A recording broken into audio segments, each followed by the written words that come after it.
Welcome to the What I Wish I Knew After Pregnancy Loss podcast. I am your host, Shana Southern. I am an angel mum, a rainbow mum, a pregnancy loss practitioner, and trauma-informed coach.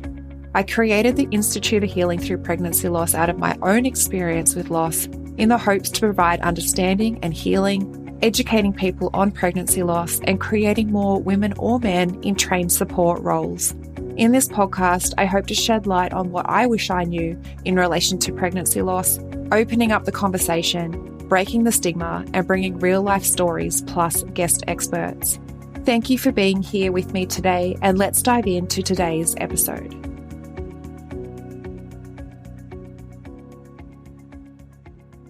Welcome, beautiful souls, to the What I Wish I Knew After Pregnancy Loss podcast. Today, I have with me the beautiful Shafiqah. She is the founder of Perinatal Empowerment. Shafiqah is a medical doctor and a first-time mum. She has had multiple losses before her baby girl and suffered a lot during her pregnancy with mental health. She would love to share her experience with other mums and spread awareness about pregnancy losses and mental health in pregnancy. Welcome to the show, Shafiqah. Hello. Thank you for inviting me. You're so welcome. You're so welcome. Did you want to, start it off with your story and kind of how you got to where you are today? Yeah, so as Sharna was saying, my background is medical. I'm a GP. I'm working in the UK, in London specifically. I've been here for the last 17 years. I used actually from Malaysia, so it's not far from you. It's very near. I've been to, Australia a few times. Couple of times actually, Melbourne and Brisbane and Gold Coast. So it was lovely. Sorry, that's fine. About me. Yeah, so I've been a doctor for over 10 years, 12 years actually. So how I came to, this perinatal empowerment, as Shauna was saying earlier, I've had a few losses, including one ectopic pregnancy. That was my first pregnancy. It was unplanned. But yeah, it was the most terrifying time of my life. I'll talk about it in a minute. But after that, I had a couple of miscarriages at early stages of pregnancy. And then I got my rainbow baby March 2022. So she's almost 15 months now, which is, she's the joy of my life. But because of the losses, it was quite difficult for me to go through, to have shall we say, peaceful or joyful pregnancy. I couldn't enjoy my pregnancy because of the multiple losses. It was hard. I kept worrying. I felt so anxious. And even though I'm a doctor, it's still I'm not immune to having anxiety and, feel low and depressed during pregnancy. And it was my first pregnancy as well, my first full-term pregnancy with my baby. And it didn't stop there. It didn't stop after she was born. It just got worse. I was in the worst. I felt like I was in a black, deep hole and just feel a bit lost there. And I thought, I need help, but I just actually didn't get any help. I don't know why I start to feel a bit teary now. That's all right. I guess bringing back all the memories, it's still hard and it's still there and it's still fresh and raw, I suppose. But yeah, so my mission now is, I'm better now, but I still, you still have blips or days where you feel like it's just up and down some days. But I feel a lot better. And I don't want, I feel like nobody should suffer or felt how I felt. And they should seek support, which I didn't. So that's how perinatal empowerment, how it, came to light. And I felt I need to help this first-time anxious moms who, if they have previous history of mental health or if they have previous losses, the pregnancy and the postpartum period is just completely different. And on TV, you can see Instagram or Facebook, you'll see people who enjoy their pregnancy. Everything was perfect, but it wasn't for me. And so, I know that lots of women out there who struggle just quietly and just didn't seek help and just try to get through with it because that's what they're expected to do. And that's what people tell them. They told me that with my family, just give yourself some time. But it's not what I want to hear at that time because I was in that deep black hole and it was so hard to get out of. And I had to do it myself because if I didn't do it myself, who's going to help me? And I have to function. I have my 15-month-old and my husband, he has motor neuron disease. So I'm his main carer. So that's another, he was diagnosed before my daughter was born. So, no, before I was pregnant with my daughter. So after my second loss. So it was like the hardest year because we had the losses, we had his diagnosis, and then I had the baby, I was pregnant with her. So it was super stressful, and I don't know how I got through it, but I'm here now and I'm sharing this with you. I'm still a bit tearful, but yeah, sorry. No, don't apologize. It just goes to show how much that emotion is still within us, even after time passes, even after people assume that you'll be okay and, that you're over it. So, yeah, I just want to thank you for your vulnerability and just being able to share what you have and feel what you feel. I really just want to, again, just thank you for essentially sharing what you have, because I think that's the thing too. Like, we go through so many of these challenges, especially with loss, and you had obviously more, added to that with your husband's diagnosis and you trying to navigate all of this grief and then the pregnancy with your rainbow. And there is no support, especially pregnancy after loss. There is no support. Mm-hmm. They just people assume, society assumes you're pregnant again and you're okay. Oh, she'll forget about it. It's okay. But like you said, it just made everything worse. Do you want to share a little bit about, I guess, the ectopic pregnancy and, sort of the signs and symptoms of how that would present? Yeah, so I will maybe share my own like ectopic journey, how it happened, or everything, and from then it will be like some of the signs and symptoms were there as well. But basically, it was my first pregnancy. I think it was early 2021, like a few months after we got married. It wasn't like we planned it or we really wanted it, but it happened, so we were like grateful. But I was actually working nights at that time, because this is like context, because I was working night shift before, like, so I can't, because it was like COVID was peak at that time, so I canceled all my night shift trying to protect the baby and pregnancy and everything. So I wasn't away from home from my husband, because usually I'll stay in hotel on my own like 3 or 4 nights and come back to London, and my husband will be there. So like a week after I found out I was pregnant, it was like surprise. I wasn't expecting it. It was surprise. And then a week after, I sort of like, I wake up a bit late because like after night shift and that. So like around midday, I woke up with like severe like pain in my abdomen. And then I thought, I must just be a trap in, because then I start going to toilet to have diarrhea. So these are the signs and symptoms of ectopic, like if it is ruptured, like, because ectopic pregnancy, you have like early stages where they pick it up during early scan. Like if you have pain on one side, then we could get a scan and do your bloods, everything.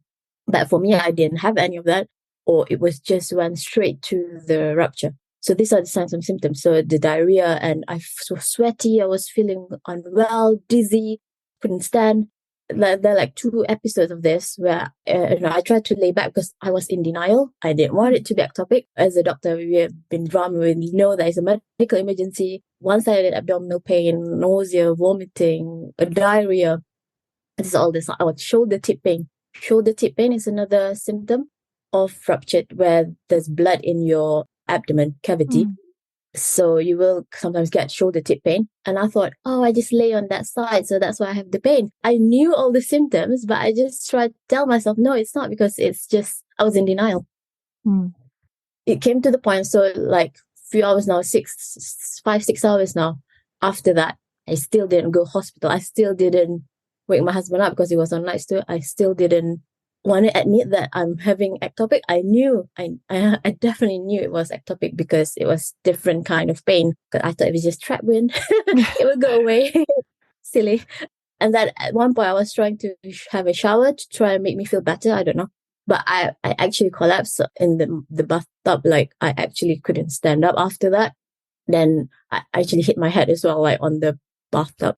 And then my husband said, no, we need to call the ambulance. But it was during COVID, it was so peak. So around 6 p.m. he called. They didn't arrive until 8 p.m. And they knew pregnant woman, abdominal pain, dizzy, and all these symptoms are classic ruptured ectopic. But because it was COVID, they don't have any ambulances. But good thing, like my friend who used to work in the hospital near me, he's an obstetrician doctor, and he actually told me, it's ectopic. I said, no, it's not. I still was in denial. And I said, okay, because I have a bleeding disorder, I have a hemophilia. So if I bleed and it's not stopping, I will bleed to death. There's a potential that I can bleed to death. So that's why I said, if I was alone in the hospital, in the hotel, and I was working my night shift, I would be probably lying down and nobody found me. So that I guess was a saving grace. So he said, oh, okay, I'm going to make sure everyone ready at hospital, because, they need to be ready to accept you in the emergency department to get you straight on, manage you quickly, because you're going to lose a lot of blood. You're going to be so unwell. And it happened. So the ambulance man was like, oh, it takes so long. And at this time, I couldn't even stand. I couldn't walk. I feel so dizzy because my blood pressure was super low, like 80 systolic, 80 over 50 or something low, because I was losing too much blood, so unwell. And then as soon as I got into a emergency department, they brought me straight to research, done everything, blood, fluid, everything, because I was super unwell at this time. I was in shock, hemorrhagic shock, because of the amount of blood loss. But I was impressed with them, because within 2 hours, I was in the operating theater. I was operated on. I think when they opened up, they just couldn't see anything because it was just full of blood. It was keyhole surgery. I've seen all this as a doctor, and I used to work in obstetrician. But for me to actually experience this, it's completely different. They said I lost about almost 2 liters of blood, so that's a lot. I had 3 units of blood transfused, lots of fluid because I was still unwell post-op. And then a few days after that, I still I was still in recovery. It was so difficult. And it was the most horrific time of my life. It was, almost, if I was a bit late, I would have, lose it all. So it was hard. This is because ectopic pregnancy is not everything, not all of it. There's some people, if they found early, because ectopic, if the fertilized egg start growing in your tube and it starts to get bigger and bigger, so that's why it's ruptured. You can also get the pain and also bleeding from vagina, which I didn't have. So I thought, it can't be this. It can't be ectopic. Still telling myself it's not that. But so it's really important to seek help if you have one-sided pain, or maybe on one left side or right side, and the pain is so intense and it just came all of a sudden. Because sometimes we do have niggling pain at the beginning of pregnancy, or, towards the, as the pregnancy starts growing. And if you have bleeding, it's really important to get this checked. The early pregnancy unit, they will not turn you away, or emergency department, they will not turn you away. They will need to assess what's going on and perhaps sometimes get you scanned the same day or next day at the pregnancy unit. So if it is still early, they don't really necessarily need to take the tube off. So they had to remove the tube on left side for me. But I can still, obviously get pregnant from the other side. So that was okay. So, that if you have had previous ectopic, the chances of getting ectopic on the other side is higher than general other people. So it's unfortunate, but it can happen again on the other side. So those are some symptoms. But for me, that was more more emergency. And more severe, I suppose. It's severe case of ectopic pregnancy, but ruptured. That's why it's a medical emergency when that happened. So that's a bit about what happened to me.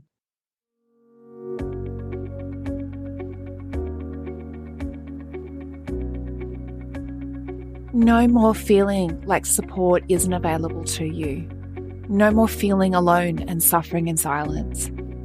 No more years of therapy and walking away feeling like something is missing. You have the safe space to take off your mask, feel seen, validated, understood, and supported.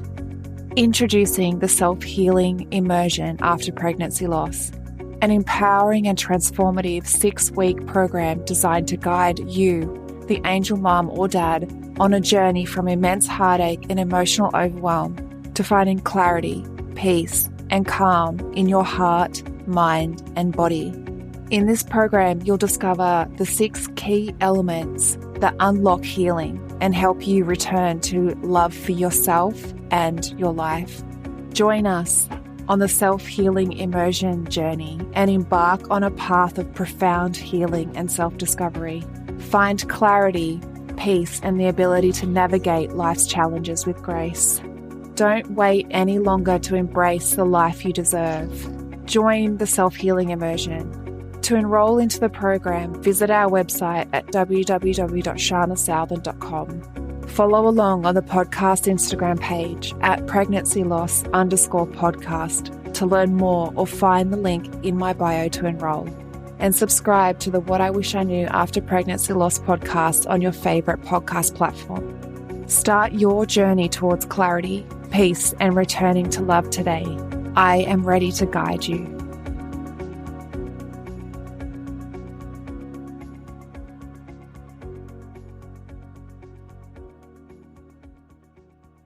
Again, I just want you to thank you for sharing everything that you did. And I guess it goes to show as well that, even as a doctor yourself, you still had that sort of mindset of like, no, it'll be okay. It'll be okay. Like, this is not happening. And, like as, normal people, that's what we do. We're like, no, it's not like, for myself, when I went in for the scan and they couldn't find the heartbeat, I'm like, no, keep trying. This is not happening. And so just to hear it also from a GP's point of view, I want to thank you for sharing, again, sort of your experience and the medical side of it as well, because it's so important also to know that we're normal. Like, GPs are going to question everything as well. I'm human too. Yes. I'm the same. Yeah, exactly. You are human and you question everything and you don't want it to be true. Like, to the core of anyone, like, you don't want to admit sort of that's what's happening to you, even though you knew what was happening. But I want to thank you as well for sharing, the actual medical signs and symptoms of it, for anyone else that is navigating, possibly and hopefully not. But if anyone is navigating that, then, to seek support. Yeah, definitely. Yeah. Do you want to share a little bit about, I guess, if that is something that they're going through? You mentioned that they might have to have a tube removed. What other treatments are available for ectopic pregnancies? Is there anything else? So, as I said earlier, if it's in the early stages, but they found that it's in the tube, for example, but it's still like the tube doesn't need to be removed, there are medication to stop the growth of the pregnancy. So they will give you, the doctors and the hospital will give you methotrexate, which will sort of abort the pregnancy, stop it from growing, and so it's not going to grow and rupture your tube. However, with this one, it's very important to not get pregnant within, I think they say 3 months, but probably longer is better, because the side effect of the medication in your system can be as long as 3 months. So I'd rather, if you are trying to, again, after the methotrexate, it's better to wait for a bit longer, like 3 to 6 months. 3 months is usually okay. But in my case, because the tube was removed and I wasn't given any medication after that, we tried again like a few months after and I fall pregnant again. But I thought lightning never strike twice, but it did to me. It was a miscarriage. I went for my 12-week scan and there was no heartbeat. There was empty sac, basically. So, another loss within the few months. It was difficult for me because I actually didn't recover emotionally from the ectopic, or physically. I feel I was fine. I was back to work within a week. That was so bad. But after the ectopic, I was like, why do I do this? But maybe I was trying to sort of try to get back to my normal life and my old normal routine to try and forget it and not to think about it too much. But I think that's definitely the wrong way, because I should give myself more time to understand, or to give myself more time to grieve, basically, because I just straight away continue what's next, and got pregnant again. And I should have given myself a bit more time after that. But yeah, I guess hindsight's a lovely thing when we're looking back. Yeah. But at the time, I hear it a lot where women want to sort of dive straight back into their kind of normal, what they were doing before their loss. So it kind of, in a way, keeps them busy from actually grieving or feeling that pain. We do need to give ourselves that, physical and mental and emotional space after something like that to be able to navigate it. And unfortunately, if it was to happen again, which in your case it did, you would hope that if you gave yourself that time, it would give you a little bit more tools to cope when it happens again. But yeah, as you say, hindsight is yeah, but hindsight. Yeah, but yeah, I think that is really important to actually allow yourself this time and space rather than go straight into your normal routine and go straight into trying again. Because you need to be mentally and physically, I guess the mental part is the worst. If you continue to, just get on with life or get on with your next try again, and then something like that happened, it just crushed you, like crushed me, definitely. Yeah, I should have stopped and, reflect or do something to actually like allow myself to grieve or to recover the emotional thing. Is the emotional part of that is, continued and continued until my next pregnancy, the rainbow. And then during the pregnancy was hard. And then after pregnancy was even harder because I think it was just accumulating. And I mean, again, hindsight, if I have stopped and didn't continue and I would probably have a better emotional state, I wouldn't be in how I felt during pregnancy or after. But again, I don't know if, I didn't have the time to look into that or to actually stop and do it. So I can't really tell. Yeah. And that's the thing, like you just don't know when you're navigating it. You try and do the best that you can do at the time with, the tools that you've got, the time that you've got, the awareness that you have. Like you don't know what you don't know. And sometimes it feels like the right thing to just jump back into work or doing all of the things. But then you realize down the track, like when you do fall pregnant again, or like you said, you had your rainbow as well and still felt like you had unresolved, I guess, trauma, unresolved emotions, unresolved sort of mental health that sort of then came back up in that pregnancy. Yeah. But yeah, I mean, it's a lot easier said than done sometimes to to stop and yeah, I mean, that's essentially why, I do what I do is like, I really do want to bring awareness to the fact that our emotions, they're there to be seen and we do need to take some time and witness them and allow ourselves the grace to heal. But again, it's a lot easier said than done. A lot of people do just want to dive back into what their life was like before. Mm. I guess, do you want to share a little bit about, you've sort of spoken about when to try again, I guess, after ectopic pregnancy. What would women expect during the healing and recovery stage after experiencing an ectopic pregnancy? I mean, it depends on, the different treatment or different stages of ectopic. But for me, because it was a major surgery and I lost a lot of blood, I should have, I should have taken a lot longer to recover, but, take things easy and just relax. But I felt like if I have all the time to think about the pregnancy and what I've done wrong, is it my fault? Is it my body? Why am I experiencing this? Why me? That was, if I have the whole time to think about it, I thought at that time.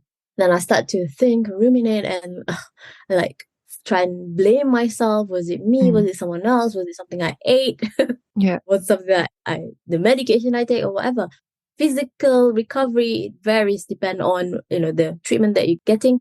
If it is the medication, as I said, it's probably, I don't know because I I didn't experience it, but possibly you will have your pregnancy and it's sort of like you have miscarriage, where the pregnancy is stopped and all the, lining of your womb, you start bleeding, basically, like, miscarriage. And so that will again depend on like how far along you are and how heavy your bleeding was. If you bleed a lot, then, you'll feel weak, you feel tired, take I say like a week, 2 weeks probably to recover if that was the case. But if it was a surgery, a major one, then again, like 3 or 4 weeks, perhaps just take things easy and not go back to work straight away. Definitely not. Don't do what I did.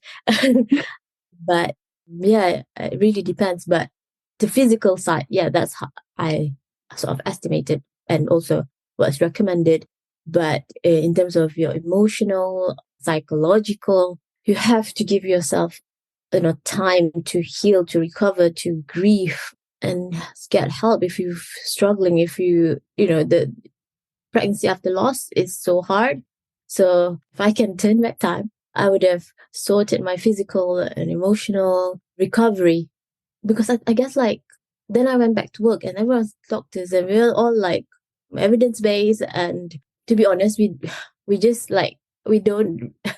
It's very hard because we know like, oh, after that you can still get pregnant, and they are all matter of fact, like they don't like. I mean, because I also work with lots of men, like they're all men doing this because they are doing I do night shift. Most of them are men, and they just said, "Yeah, you just get over there," like they don't want to. Maybe they don't know. The other thing that is difficult for like miscarriage and losses or during pregnancy is some people, they don't know what to do. They want to talk to you, they want to help you, but they say the wrong things, and it makes it worse for people who are struggling or suffering. Sometimes they try to avoid you too. Because they don't know what to say, and they worry that it's going to affect you. So yeah, so sometimes it's difficult for you to find someone that understands what you're going through. People just expect, like we talked earlier, people just expect you to recover and get better with time. But when you are in it, it feels like forever. It feels like years that like I was in that black hole for like a long time, but it was just like less than a year. But to me, it felt like 10, 20 years, because when is it going to end? I even question, like, why nobody told me it's going to be this hard? They say, oh, sleep when the baby sleep. No, you can't do that. I can't do that. I couldn't like have the period where I can just switch off. I can't. I have to hear to look out for the baby. If the baby is crying or something else happened, I have to sort the house. Like nobody's gonna help me clean. Like, oh, you get a cleaner. I can get a cleaner, and then after that, they're not gonna come every day. There's lots of things. Like I went back to work early because of my husband. Because of someone has to pay the bill. So I went back to work quite early after the baby. So again, there are lots of things that looking back, I think I wish I could change it, but yeah, it was hard. It was, I can't just switch off like, oh, go to sleep or get this, get that. It's easy for people to tell you what to do, but when you are suffering, when you are going through that, you just feel like nobody understands what you're going through. Like, it's hard. Yeah. And, I totally get it. Like, no one, and like you said, unless they're actually going through it, no one actually does understand what you're going through. And that's where I feel like so much is missing, from the support system, is people that really do get it. And the way that society acts, like you said before, they kind of just say these little one-liner things to try and make you feel better. But it's more because they're awkward, or they don't know what to say, or they completely ignore you and ignore your experience because they don't know what to say. And it just makes everything worse. Mm-hmm. Yeah, definitely. Yeah, it's definitely not an easy thing, especially, and then trying to navigate, pregnancy after loss too. Like it just adds a whole new layer onto that emotional toll that you've had and experienced within loss. I just want to ask a couple of questions before we finish up. The first one is, what do you wish you knew after pregnancy loss? So what is something you wish you knew going through what you went through? I think after pregnancy loss, it's important, as I said earlier, to take time to allow yourself to grieve and to not ruminate, but try to the grief stages. Yeah, I was in denial for a long time. So, trying to go through the grief stages is really important, step by step, and taking it one step at a time, because I was just rushing through all of them because I want to get better and I want to try again. Yeah, definitely to slow down and not to rush into the next pregnancy before making sure that my psychological and emotional recovery, because physical recovery is easy, is the other recovery of your mental health, of your psychological and your emotional recovery is very important, because if not, it will just continue and you will just drag on to the next one, and it's just going to be like continuous. And it's also important, I think, I guess, is to seek help, like, after loss, to try and, seek help so that you won't continue to suffer in the next pregnancy or beyond, because it can continue and it will get worse, because the anxiety will be through the roof when you're pregnant for the next one, because you're worried that same thing might happen to the last one. So I wish like I slowed down and take the time that I need rather than rushing to the next stages. Yeah, that's beautiful. I mean, it's so powerful, because and it's true. It's such a nice thing to be aware of, and coming from you in terms of that's what your experience was. I think it's a very powerful thing to walk away with. Mm-hmm. So where can people find you? Do you want to share any social media or websites, stuff like that, where people can find you and see what you do? So on Instagram, it's perinatal.empowerment. And then I have like the Facebook page and Facebook group, and feel free to join, because what I'm doing is more like support and mental health for pregnant women who are struggling with the anxiety. As I mentioned earlier, it could be following a loss. Even if you don't have mental health, I don't think I have mental health problem before. I didn't have diagnosed mental health issues before my losses. And so with the losses, my anxiety just, through the roof, and it was impossible, like the worry, and after as well the worry and the I just felt helpless or hopeless, everything. I just felt like the worst time of my life at second time after the ectopic, after the delivery, the pregnancy, after the baby was born. And so my aim is to help especially first time moms. After that, I think after this I'll be fine. But usually the first time, they're very anxious, they don't know, and they start Googling, they start trying to find things, and there's so many too much information out there, and you don't know what's right and what's not. And it's really important to seek help. So I want to help these anxious first time moms to go through their pregnancy and postpartum period, so they can have a peaceful pregnancy, which is completely opposite what I had. So yeah. Although you are helping women to sort of have what you didn't have. So it's essentially you're giving them the support that you wish that you had. Absolutely. Yeah. Yeah. So, and it's so beautiful, because, I would have definitely taken that up when I was pregnant after my loss. I would have myself too. Yeah. Because it was so hard. If someone can like hold your hand sort of thing, hold your hand through everything and it's okay or whatever. But definitely. Me too. Yeah. And that's the beautiful thing too that has come out of your experience, is that you're now offering something to women that was such a hard time for you, in the hopes that it's going to make that time easier for them and less intense and less heavy, because that anxiety is real, the fear is real. And if you don't seek that support and you feel like you have to go through that on your own, it can become quite overwhelming and crippling.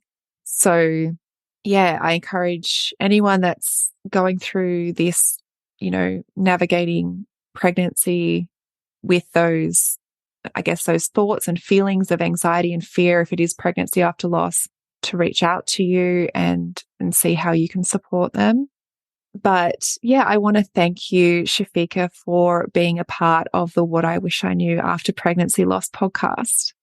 Yeah, thank you. I really want this to spread awareness of pregnancy after loss, the difficulties that people are actually facing, that people who don't experience it don't know. They really don't know. It's really like, we probably know what, we are the same because we've had loss. And people who don't, they don't know what we experience, what we go through.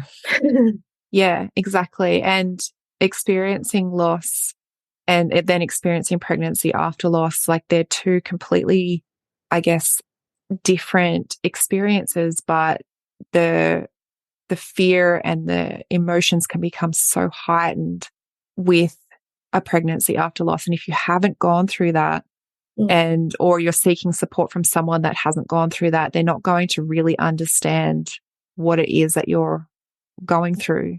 So I encourage anyone to, obviously, because that's been your experience, you know exactly what they're going through and how you can support them out of that. So thank you. Thank you for doing all of the work that you do. No, my pleasure. Thank you so much, Shana.